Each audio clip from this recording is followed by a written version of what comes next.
Break के बाद आप सभी का स्वागत है। चलिए अब बात करेंगे बिहार की, और बिहार से जानकारी देने के लिए हमारे साथ हमारे ब्यूरो हेड अंजनी पांडे जुड़ चुके हैं, उनसे बातचीत करेंगे। जी अंजनी, कल देश में एक बेहद ही चौंकाने वाली खबर जो है वो सामने आई थी, और बिहार के पटना में जन्मे सुशांत सिंह राजपूत ने कल दुनिया को अलविदा कह दिया। बिहार में उसे लेकर क्या कुछ माहौल बना हुआ है, और उनका परिवार आज मुंबई पहुंचने वाला है, क्या कुछ जानकारी है अंजनी? इस अगर बता दूं कि सचमुच में ये जो खबर आई, पूरा बिहार स्तब्ध है। और बिहार में जितने भी, चाहे वो कला प्रेमी हो, फिल्म के दर्शक हो, फिल्म या राजनीतिक क्षेत्र हो, सभी लोगों ने इस दुखद खबर के प्रति अपनी गहरी संवेदना व्यक्त की है। और स्तब्ध कर देने वाली ये खबर आई। जैसे ही ये खबर आई, पूरा का पूरा जो बिहार है, उस बिहार में एक शोक की लहर दौड़ गई और सभी लोग स्तब्ध हो गए इस खबर को सुन के। क्योंकि जो उनके फैन थे, जो फिल्म के दर्शक हैं, उन्हें यह उम्मीद थी कि और सुशांत सिंह के जरिए कई और बेहतरीन फिल्में उन्हें देखने को मिलेंगी। लेकिन जैसे ही यह दुखद खबर आती है, वैसे ही जो जितने भी उनके फैंस हैं या जो भी बिहार के रहने वाले हैं, जिनका ताल्लुकात नहीं भी है फिल्मों से, वे भी इस खबर से काफी मर्माहत हुए। जो राजनीतिक दल है, चाहे वो मुख्यमंत्री हो, उप मुख्यमंत्री हो, नेता प्रतिपक्ष हो, इसके साथ साथ सभी विपक्षी दलों के नेताओं ने भी और पक्ष के नेताओं ने भी गहरी संवेदना व्यक्त की है। कल जब जैसे ही उनकी मौत की खबर आई, स्थानीय विधायक जो संजीव चौरसिया जी हैं, वो उनके घर पर पहुंचे और उनके परिजनों को सांत्वना दी। साथ साथ पूर्व सांसद पप्पू यादव भी उनके घर पर जाकर के उन परिजनों को सांत्वना दी है। अब जब इस दुखद घड़ी में परिजनों को कुछ दिखाई नहीं पड़ रहा है, इस घटना के बाद जब उनमें इस तरह की स्तब्धता आ गई है, तो वो निस्तब्ध है कि कुछ भी कहने को उनके पास अब नहीं बचा है कि किस तरीके से आखिर सुशांत ने, जब इतना बड़ा एक्टर था, इतना उनका जो फिल्मी जीवन था, वो फिल्मी जीवन अभी चढ़ाव पर ही था, वो चढ़ ही रहे थे काफी, और आगे आने वाले समय में भी वो एक बड़े अच्छे और एक्टर के रूप में उभर कर सामने आने वाले थे। तो परिवार जो है वह आशा लगाए हुए था कि इनसे और भी कई उम्मीदें जो है वह जुड़ी हुई थी। तो इसको लेकर के परिवार के साथ साथ जितने भी सदस्य हैं, उनके जितने भी चाहने वाले थे, उनके करीबी संबंधी थे, वे सभी काफी स्तब्ध है। और बता दूं कि आज उनके परिजन अभी थोड़ी देर के बाद यहाँ से मुंबई निकलने वाले हैं। उनके मामा विधायक हैं छातापुर से, नीरज कुमार बबलू, वो भी साथ में जाने वाले हैं, उनके चाचा लगते हैं। और उनके और भी जो परिजन हैं, पिता है वो रिटायर्ड है, जो सरकारी सेवा से निवृत्त हो चुके हैं। उनकी बहनें हैं, कुछ दो बहनें तो उनकी दिल्ली में और चंडीगढ़ और हरियाणा में रहती है, एक मुंबई, एक अमेरिका में है, जो कि नहीं आ पाएंगे आज इस दुखद घड़ी में, परिवार के साथ नहीं रह पाएंगी। लेकिन और जो सदस्य हैं, वे सभी सदस्य यहाँ से थोड़ी देर के बाद जो है वो मुंबई के लिए रवाना होने वाले हैं, और मुंबई में ही उनकी अंत्येष्टि हुई थी। परिजनों का, या जो पिता है या जो उनकी जो बहनें हैं, उनका यह मानना था कि पटना में उनकी अंत्येष्टि हो, अंतिम क्रिया जो पटना में हो, लेकिन कोरोना की वजह से परमिशन जो है वो सरकार की तरफ से नहीं दिया गया है। इस वजह से इनके परिजनों को जितने भी हैं, वे सभी जो है वह आज जा रहे हैं मुंबई, और वहां पर अंतिम संस्कार में वो शामिल होंगे। और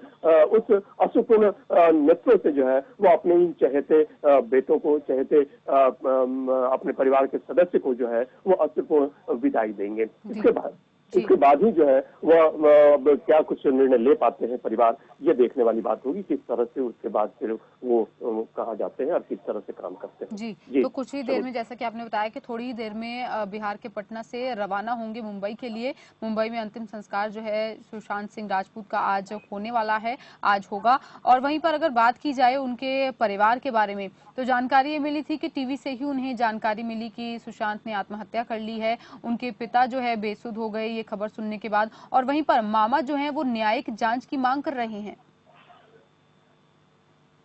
जी, बता दूं कि इस घटना के बाद जो है वो राजनीतिक गलियारे में भी थोड़ी सरगर्मी जो है वो बढ़ गई है। उनके मामा जो है उन्होंने भी मांग की है कि सीबीआई से जांच कराई जाए। पप्पू यादव जो, उन्होंने भी जांच की मांग की है। आपके जो प्रदेश के उपाध्यक्ष हैं, उन्होंने भी मांग की है कि यह घटना कहीं ना कहीं जो है वह इस तरह की अनहोनी जो है उसकी अपेक्षा नहीं थी। तो इस वजह से इसमें कहीं ना कहीं जो है वह हत्या की बू आ रही है। तो लोगों ने इसकी मांग की है। अब पुलिस की कार्रवाई किस तरफ जाती करती है, पुलिस किस तरह से इस पूरे घटनाक्रम को देखती है, यह देखने वाली बात होगी। लेकिन बता दो कि सुशांत सिंह पटना से जुड़ रहे हैं। पटना में उनकी स्कूलिंग हुई है, सेंट कैरेंस स्कूल में उन्होंने पढ़ा। इसके बाद वो दिल्ली चले गए 2002 में, जब इनकी माताजी का देहांत हुआ, और तब इसके बाद जो वहां पर उन्होंने 2003 में इंजीनियरिंग की परीक्षा पास की और इंजीनियरिंग में इंट्रेंस लिया। उन्होंने इंजीनियरिंग कॉलेज में दाखिला लिया, लेकिन 3 साल पढ़ने के बाद ही उनका मन जो है वह एक्टिंग की तरफ जाने लगा और वो पढ़ाई बीच में ही छोड़ करके जो है वो एक्टिंग की दुनिया में चले आए। तो पटना से काफी लगाव इनका रहा है। पटना के उनके आसपास के जो दोस्त है, जो कभी स्कूल में उनके साथ रहा करते थे, उन लोगों से भी जब बात हुई तो इस घटना के बाद उन लोगों ने भी काफी स्तब्धता जाहिर की है और कहा कि इस तरह की उम्मीद नहीं थी कि इस तरह के एक्टर जो खुद सिनेमा के पर्दे पर इस तरह का रोल अदा करते हैं। छिछोरे में उन्होंने जो अपनी रोल अदा की थी, उस रोल में एक ऐसे पिता की रोल उन्होंने भूमिका अदा की थी जिसमें एक पुत्र जो है वह डिप्रेशन में है और उस डिप्रेशन से उसे निकालने में उन्होंने काफी मदद की थी और कहा था कि ये जो भी चीजें हैं उन चीजों को हमको इतनी आसानी से जो है वह लड़ना चाहिए और हम लड़ करके उन चीजों पर विजय पा सकते हैं। तो इस तरह की भूमिका निभाने वाले, इसके अलावा भी और कई फिल्मों में काफी दमदार भूमिका निभाई थी। तो लोगों को यह उम्मीद नहीं थी कि इस तरह की घटना या इस तरह की सूचना जो है वह उन्हें सुनने को मिलेगी, क्योंकि वो चाह रहे थे कि आने वाले समय में उनकी और अच्छी फिल्में देखने को मिलेगी और बड़ा मुकाम वो हासिल करेंगे इस अभिनय की दुनिया में। लेकिन अचानक इस तरह की खबर आने के साथ साथ उनके जितने भी परिजन के साथ साथ जो दोस्त थे, जो स्कूलिंग जिन्होंने साथ की थी, उन सब जो है वो सब काफी स्तब्ध है और उनके पास कोई शब्द नहीं है इस घटना का वर्णन करने के लिए। केवल उनके परिवार वाले और उनके करीबी लोग ही नहीं, पूरा देश ही इस खबर को सुनने के बाद बीते दिन जो है वो सन्न रह गया। कहीं ना कहीं यकीन नहीं हो रहा था, क्योंकि 34 साल बेहद ही महज कम उम्र होती है इस दुनिया को छोड़कर चले जाने की, वो भी आत्महत्या की जो खबर सामने आ रही है। पोस्टमार्टम अंजनी हो चुका है, पोस्टमार्टम में क्या कुछ निकल के आया है, इस बारे में जानकारी दे सकते हैं? देखिए, पोस्टमार्टम में जहां तक डॉक्टर और पुलिस का कहना है कि पोस्टमार्टम में आत्महत्या की ही पुष्टि हुई है और किसी दूसरी बात या किसी दूसरे तरह की घटनाएं नहीं हुई है और आत्महत्या की पुष्टि हुई है। तो पोस्टमार्टम रिपोर्ट में आत्महत्या की पुष्टि कर दी गई है। तो इससे अब जो आकलन लगाया जा रहा था, जो अनुमान लगाया जा रहा था कि इस आत्महत्या के पीछे कहीं हत्या नहीं हो या इसकी और कौन सी वजह है जिसकी वजह से यह दुखद घटना या इस तरह की घटनाएं जो है वह हुई है। तो जब पोस्टमार्टम रिपोर्ट आ गया तो उसके बाद अब सब कुछ स्पष्ट हो गया है कि किस तरीके के किस परिस्थितियों में, हालांकि यह कहा जा रहा है कि डिप्रेशन में खुद पिछले 6 महीने से डिप्रेशन में थे, उनकी चिकित्सा चल रही थी और इस डिप्रेशन में आने की वजह से उन्होंने यह आत्महत्या की है। तो अब जब पोस्टमार्टम रिपोर्ट आ गया है तो यह स्पष्ट हो चुका है कि यह जो घटना है वह आत्महत्या की ही घटना है। अब पुलिस आगे और तफ्तीश करती है, क्या और बातें निकलकर सामने आती है, क्योंकि पुलिस के सामने सारे एंगल जो है वो खुले हुए हैं। पुलिस और दूसरे एंगल पर भी जो है वो जांच कर रही है इसके साथ ही साथ। जी सगुन। जी अंजनी, जैसा कि जब से ये खबर सामने आई है तभी से ही सभी बॉलीवुड सेलेब्स के राजनेताओं के ट्वीट्स जो हैं वो सामने आ रहे हैं। सभी इस शॉकिंग खबर पर दुख व्यक्त कर रहे हैं और सभी का ये कहना है, जो भी सुशांत सिंह राजपूत से मिले हैं, जिन्होंने उनके साथ काम किया है, सभी का ये कहना है कि बेहद ही जिंदा दिल इंसान वो थे और हंसमुख थे। आपने वहां पर उनके पड़ोसियों से या फिर उनके दोस्तों से बातचीत की होगी, उनका क्या कहना है? पटना छोड़ने से पहले उनका व्यवहार कैसा था, कैसे वो खुश मिजाज से, कैसे वो रहते थे, क्या उनका पारिवारिक जीवन रहा है?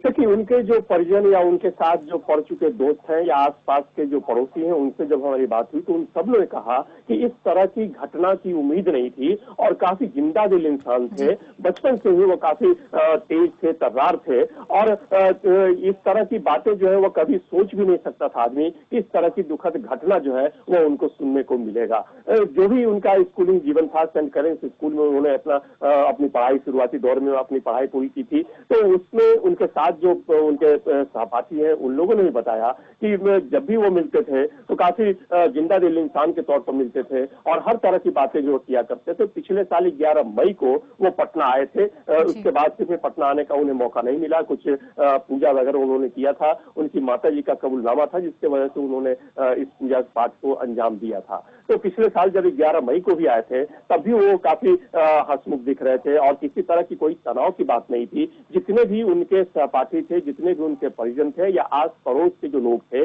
उन सबके साथ उनके ताल्लुकात काफी अच्छे थे, सबसे काफी अच्छे तरीके से मिलते थे और उन लोगों का कहना है कि हमें लगता ही नहीं था कि वह इस तरह का एक्टर है या इतना बड़ा मुकाम वो हासिल कर चुका है। बॉलीवुड में एक अच्छा नाम है, पूरे देश में उसका नाम है। तो हम लोगों के साथ जब वो मिलते थे, बैठते थे और बातें करते थे तो इसका आभास भी नहीं होने दिया जाता था, आभास भी वो नहीं करने देते थे कि मैं जो हूँ वो बड़ा एक्टर हूँ या अपने आप में मैं कुछ हूँ और आप लोग जो है वो सामान्य है। तो जितने भी परिजन या फिर उनके मामा की तरफ से ये भी बयान सामने आया है क्या कि नवंबर में उनकी है काफी अच्छी तरह से उनकी बातें जो है वो हुआ करती थी। जी अंजनी, उनके मामा की तरफ से ये बयान भी सामने आया है कि नवंबर में सुशांत सिंह राजपूत की शादी होने वाली थी। क्या इस बारे में कोई जानकारी है? हाँ, निश्चित रूप से जो परिवार था वो परिवार आगे की सोच रहा था कि अब उनकी जो है वो शादी कर दी जाए, क्योंकि एक जो मुकाम था वो मुकाम भी हासिल कर चुके थे और उसमें उसी में अब उनको जाना था आगे, उसी में वो आगे बढ़ रहे थे और नई नई फिल्में जो है वो कर रहे थे और अच्छी फिल्में वो कर रहे थे। तो परिवार के मुखिया के तौर पर जो उनके पिता हैं या परिवार के और जो दूसरे सदस्य हैं उनका यह मानना था कि अब इनकी जो है वो शादी कर दी जाएगी और यह नवंबर दिसंबर में जो था वह पॉसिबल था कि नवंबर दिसंबर में जो उनकी शादी कर दी जाए। तो इस दिशा में जो परिवार जो है वह सोच रहा था कि इन्हें जो है वो शादी के बंधन में बांध दिया जाए, शादी इनकी कर दी जाए और एक सुखद पारिवारिक जीवन जो है वह अपना परिवार को किसी भी शुरू कर सके। थोड़ा भी अनुमान नहीं था, थोड़ा भी अंदाजा नहीं था कि वो 6 महीने से डिप्रेशन से जूझ रहे हैं। पूरी फ्यूचर की प्लानिंग जो है परिवार की तरफ से की जा रही थी। बेहद ही बड़ा धक्का न केवल परिवार को, पूरे देश को लगा है। चलिए अंजनी, आगे बढ़ते हैं और बिहार की बात कर लेते हैं। आज बिहार में क्या कुछ खास रहने वाला है? देखिए, बिहार में कोरोना की बात यदि करें तो कोरोना का कहर जो है बिहार में लगातार बढ़ रहा है और 6,475 कोरोना संक्रमित मरीजों की संख्या जो है वो हो गई है। मरने वालों की संख्या जो है वह 36 हो गई है। हालांकि एक अच्छी खबर यह है कि जो ठीक होने वाले मरीजों की संख्या है वह भी लगातार बढ़ रही है और 54% जो है वह दर ठीक होने वाले मरीजों की है। लेकिन एक बात और भी है कि जो प्रवासी मजदूर आए थे बाहर से, दूसरे प्रदेशों से जो आए थे, उन प्रवासी मजदूरों में लगभग 4,000 के लगभग प्रवासी मजदूर जो है वो संक्रमित पाए गए। जो भी कुल संख्या है संक्रमित मरीजों की, उनमें लगभग 4,000 जो है वो प्रवासी मजदूरों की संख्या है। 1,23,000 सैंपल्स की टेस्टिंग की जा चुकी है और पिछले 24 घंटे की बात करें तो लगभग 3,000 से ज्यादा सैंपल्स की टेस्टिंग की जा रही है। यानी टेस्टिंग की जो रफ्तार है वो बढ़ रही है और धीरे धीरे सरकार जो है टेस्टिंग की रफ्तार बढ़ा करके कोरोना संक्रमण के दायरे और कोरोना संक्रमित मरीजों की संख्या जो है वह सही आकलन कर पाएगी, समय पर हो पाएगा और जैसे ही हमारे मरीजों का आकलन होगा, सही अनुमान हो पाएगा तो उन्हें बेहतर स्वास्थ्य सुविधा जो है वह मिल पाएगी। लेकिन इसके साथ ही साथ एक और भी खबर है कि बिहार में मानसून जो है वह दस्तक दे चुका है। जो किसान है वो खुश तो है जरूर, लेकिन इसके साथ साथ बाढ़ की चिंता जो है वो उन्हें सताने लगी है और बिहार सरकार भी जो है बाढ़ के पूर्व की तैयारी में जुट गई है। आपदा प्रबंधन विभाग जो है तैयारी में जुट चुका है। शनिवार को मुख्यमंत्री ने बाढ़ को लेकर कहीं एक उच्च स्तरीय बैठक की थी जिसमें सभी जिलाधिकारियों से उन्होंने फीडबैक लिया था और जो तैयारी है उन तैयारियों का जायजा लिया था और खास करके कोरोना संक्रमण को लेकर के उन्होंने कहा था कि आपदा राहत केंद्र जो बाढ़ के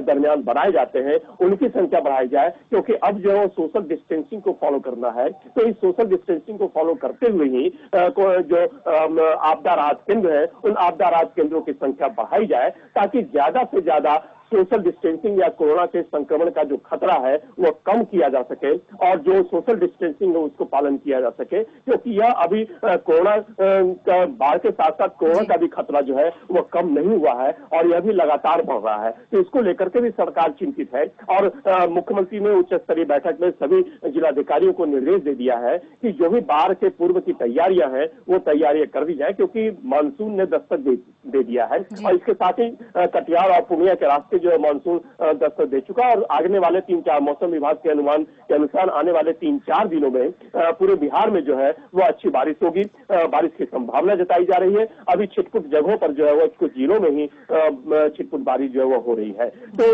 एक और जहां कोरोना संक्रमण है, कोरोना का खतरा है वह तो है ही, दूसरी तरफ जो है वह एक तरफ जहां खुशी है मानसून आने की, किसानों में खुशी है, लेकिन उसके साथ साथ यह बाढ़ की जो आहट है वह आहट भी लोगों में घबराहट पैदा कर रही है कि आने वाले समय में कोरोना संक्रमण के साथ साथ किस तरीके से इस बाढ़ से जूझा जाए।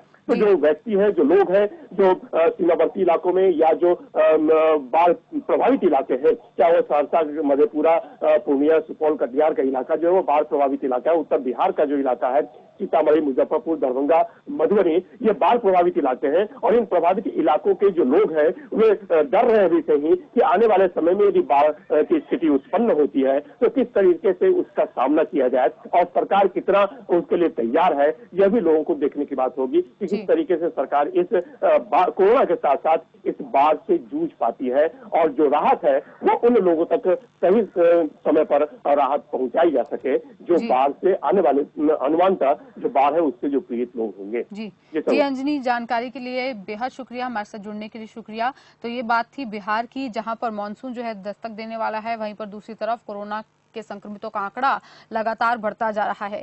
फिलहाल रुकते हैं एक छोटे से ब्रेक के लिए और ब्रेक के उस पार बात करेंगे उत्तर प्रदेश की।